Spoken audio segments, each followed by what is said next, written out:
Hello ಸ್ನೇಹಿತರೆ, ಎಲ್ಲರಿಗೂ ನಮಸ್ಕಾರ. ನಿಮ್ಮ ಜಾಬ್ ಇನ್ಫೋ ಚಾನಲ್ಗೆ ಸ್ವಾಗತ. ಇವತ್ತಿನ ಮಾಹಿತಿ ಏನಪ್ಪ ಅಂತಂದರೆ KPTCL ನೇಮಕಾತಿಗೆ ಸಂಬಂಧಪಟ್ಟಂಥ ಒಂದು ಮಾಹಿತಿ. ಈ ಒಂದು ಮಾಹಿತಿಯನ್ನು ನೋಡುವ ಮುಂಚೆ ಇನ್ನೂ ಯಾರು ನಮ್ಮ ಚಾನಲ್ಗೆ ಸಬ್ಸ್ಕ್ರೈಬ್ ಆಗಿ ಹಾಗೆ ಬೆಲ್ ಐಕನ್ ಮೇಲೆ ಆಲ್ ಅಂತ ಕ್ಲಿಕ್ ಮಾಡ್ಕೊಳ್ಳಿ. ನಾವು ಹಾಕುವಂಥ ಯಾವುದೇ ಒಂದು ಜಾಬ್ ಅಪ್ಡೇಟ್ಸ್ ಆಗಿರ್ಬೋದು, ಹಾಗೆ ಇತರೆ ಮಾಹಿತಿಗಳಾಗಿರ್ಬೋದು ನಿಮಗೆ ಮೊದಲಿಗೆ ತಲುಪ್ತವೆ ಅಂತ ಹೇಳ್ತಾ, ಇವತ್ತಿನ ಈ ಒಂದು KPTCL ಜೂನಿಯರ್ ಪವರ್ಮ್ಯಾನ್ ಹುದ್ದೆಗಳಿಗೆ ಸಂಬಂಧಪಟ್ಟಂತೆ ಸ್ನೇಹಿತರೆ, ಸಾಕಷ್ಟು ಜನ ಅಭ್ಯರ್ಥಿಗಳು ಕೂಡ ಈಗಾಗಲೇ ಕೇಳ್ತಾ ಇದ್ರಿ, ಸರ್ ಕಟಪ್ ಏನು ಎಕ್ಸ್ಪೆಕ್ಟ್ ಮಾಡ್ಬೋದು ಅಂತ.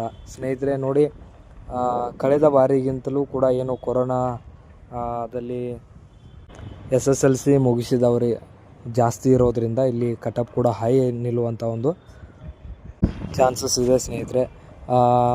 ಮೊದಲಿಗೆ ನಾವು ಎಲ್ಲ ರೀತಿಯಾದಂಥ ಒಂದು ಮೊನ್ನೆ ನಡೆದಂಥ ಫಿಸಿಕಲ್ ಎಂಡೋರೆನ್ಸ್ ಟೆಸ್ಟನ್ನು ಒಂದು ನೋಡಿದಾಗ ಅಲ್ಲಿ ಆ ಲಿಸ್ಟನ್ನು ಮತ್ತು ಅಭ್ಯರ್ಥಿಗಳು ಪಾಸಾಗಿರುವಂಥ ಒಂದು ಅಂದಾಜಿನ ಪ್ರಕಾರ ನೋಡೋದಾದರೆ ಸ್ನೇಹಿತರೆ, ಮೊದಲಿಗೆ ಬಂದುಬಿಟ್ಟು ಹೆಸ್ಕಾಂ ಹುಬ್ಬಳ್ಳಿ ವಿದ್ಯುತ್ ಪ್ರಸರಣ ನಿಗಮದಲ್ಲಿ ಜೂನಿಯರ್ ಪವರ್ಮ್ಯಾನ್ ಹುದ್ದೆಗಳಿಗೆ ಸಂಬಂಧಪಟ್ಟಂತೆ ಯಾರೆಲ್ಲ ಇಲ್ಲಿ ಜೂನಿಯರ್ ಪವರ್ಮ್ಯಾನ್ ಅಪ್ಲಿಕೇಶನನ್ನು ಹಾಕಿದ್ರಿ ಸ್ನೇಹಿತರೆ, ನೀವೆಲ್ಲರೂ ಕೂಡ 95+ ಇರುವಂಥ ಒಂದು ಅಭ್ಯರ್ಥಿಗಳು 1:1 ಲಿಸ್ಟನಲ್ಲಿ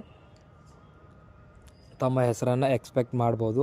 ಹಾಗೆ ಮೆಸ್ಕಾಮ್ನಲ್ಲಿ ಬಂದುಬಿಟ್ರೆ ಇಲ್ಲಿ ಕೂಡ ಹುದ್ದೆಗಳು ಸಂಖ್ಯೆ ಸ್ವಲ್ಪ ಕಡಿಮೆ ಇರೋದರಿಂದ 94+ ಇರುವಂಥ ಅಭ್ಯರ್ಥಿಗಳು ಒಂದು ಕಟಪ್ ಲಿಸ್ಟಲ್ಲಿ ಇರುವಂಥ ಚಾನ್ಸಸ್ ಕೂಡ ಇರ್ತದೆ. ಇನ್ನು ಬೆಸ್ಕಾಮ್ ಬೆಂಗಳೂರು ವಿದ್ಯುತ್ ಪ್ರಸರಣ ನಿಗಮದಲ್ಲಿ ಸ್ನೇಹಿತರೆ,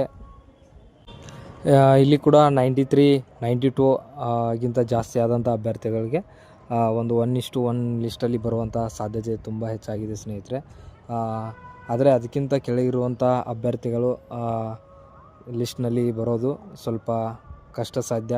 ಯಾಕಂತಂದರೆ ಕೋವಿಡ್ ಬ್ಯಾಚ್ನಲ್ಲಿ ಎಲ್ಲ ವಿದ್ಯಾರ್ಥಿಗಳ ಸ್ಕೋರ್ ಕೂಡ ತುಂಬ ಇರೋದರಿಂದ ಮತ್ತು ಸಾಕಷ್ಟು ಅಭ್ಯರ್ಥಿಗಳು ಕೂಡ ಇಲ್ಲಿ ಫಿಸಿಕಲ್ ಟೆಸ್ಟನ್ನು ಕೂಡ ಪಾಸ್ ಆಗಿರೋದ್ರಿಂದ ಈ ರೀತಿಯಾದಂಥ ಒಂದು ಕಟಪನ್ನು ಕೂಡ ನಾವು ನೋಡ್ಬೋದು ಸ್ನೇಹಿತರೆ. ಈ ಬಾರಿ ಆದಷ್ಟು ಬೇಗ ಈ ಒಂದು ಕಟಪ್ ಲಿಸ್ಟನ್ನು ಕೂಡ ಬಿಡ್ತಾರೆ ಸ್ನೇಹಿತರೆ.